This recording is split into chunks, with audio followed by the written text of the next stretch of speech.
Now, it was the home of the US motor industry and the Motown music phenomenon. Detroit emerged from World War II as one of America's great industrial powerhouses with a population of almost 2 million. But since the 1970s, it's been in decline, and last night it became the biggest US city so far to file for bankruptcy. We're joined by our Washington correspondent, Matt Fry. Matt. John, you know Detroit well, I know Detroit well, and the decline of the city over decades is really one of the saddest stories of urban America. Remember, this was once the industrial powerhouse, the city that gave birth not just to Motown music, but of course also the iconic car companies.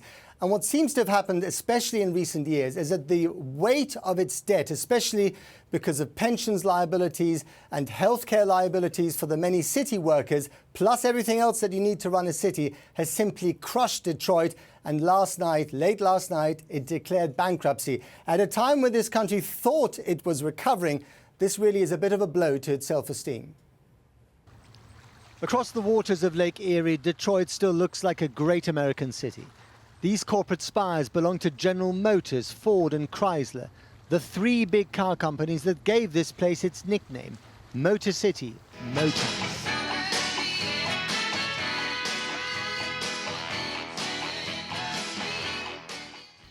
But venture inside, if you must, and you'll discover a city that's been sinking into its own grave for decades. Today they issued the death certificate by filing for bankruptcy.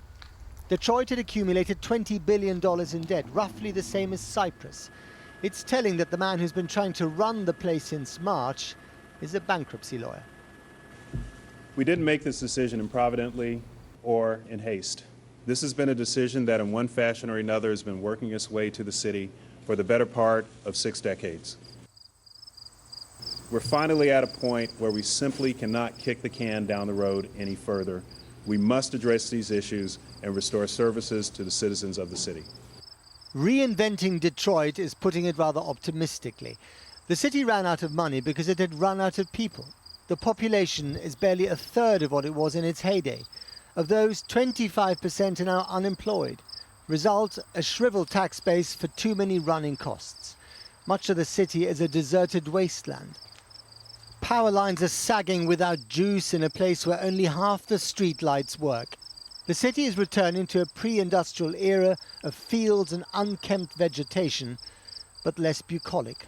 The crime rate is at a record high. They came to Detroit in hopes of a life they could find nowhere else.